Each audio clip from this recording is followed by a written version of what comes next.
The kamikazes came in at low level, flying below radar detection, appearing out of the morning haze. On April 6, 1945, nearly 400 Japanese aircraft flew into the American fleet surrounding Okinawa in the first of 10 mass suicide attacks called Kikasui, floating chrysanthemums.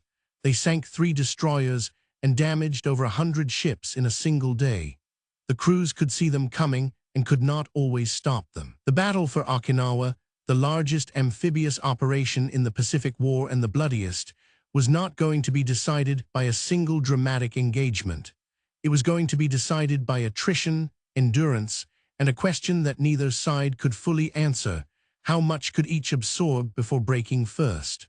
On the 1st of April, 1945, Easter Sunday, approximately 180,000 American soldiers and Marines of the 10th Army under Lieutenant General Simon Buckner landed on the western coast of Okinawa, an island 70 miles long in the Ryukyu chain, 350 miles from the Japanese home islands. The island was slated as the final staging base for Operation Downfall, the planned invasion of the Japanese mainland.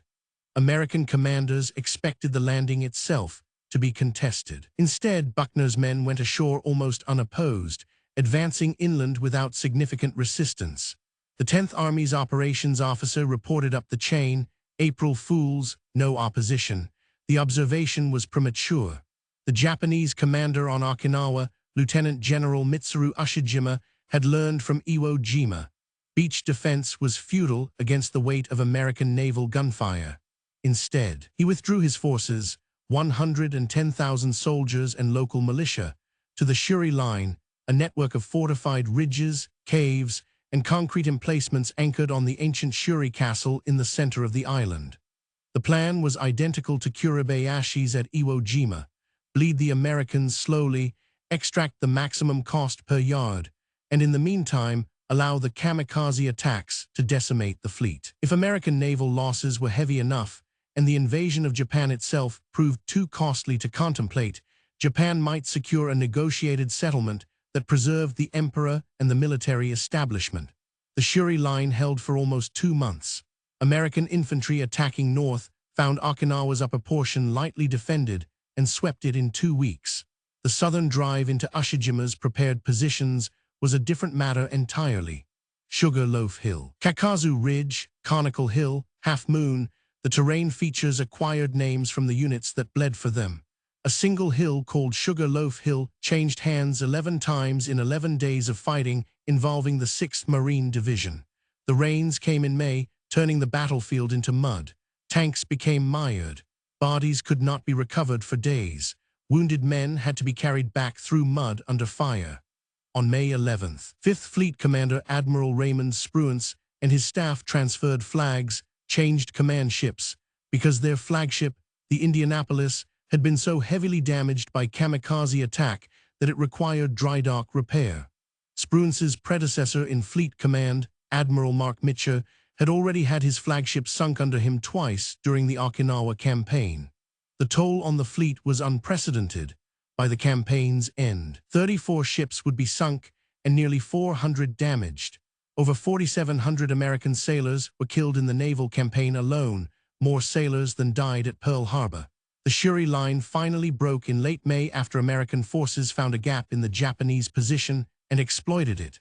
Ushijima withdrew to the southern tip of the island. He was followed. The last major defensive positions were overrun in June. On June 22nd, Ushijima and his chief of staff performed ritual suicide rather than surrender. Buckner was killed by Japanese artillery fire 4 days before the island was declared secure, the most senior American officer killed in action in the Second World War. The final accounting was staggering. American casualties, approximately 12,000 dead, 38,000 wounded, and 26,000 non-combat casualties, exhaustion, psychiatric breakdown, disease. Japanese military dead numbered approximately 94,000. Okinawan civilian dead, caught between 2 armies on their own island, killed by Japanese forces for suspected collaboration or for resources the military needed, numbered between 40 and 150,000, roughly 1/4 of the pre-war civilian population. The battle for Okinawa shaped the final decision of the Pacific War, more directly than any other single engagement. The casualty projections it produced for an invasion of the Japanese home islands, Kyushu in November 1945, Honshu in March 1946, were the numbers that sat on the desk of Secretary of War Henry Stimson when the decision about the atomic bomb was being made. Okinawa demonstrated, conclusively, and at enormous cost, what Japan intended to make any invasion of its main islands cost in American lives. The math of Okinawa led directly to Hiroshima. Understanding one requires understanding the other. Okinawa was the last battle before the bomb.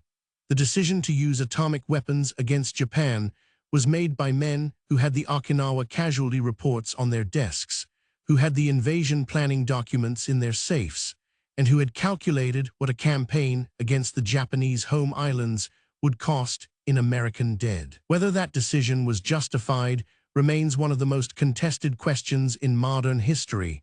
What is not contested is the evidence on which it was made. Okinawa provided it. The island fell on June 22, 1945. Hiroshima was August 6. The connection between those two dates is not coincidental.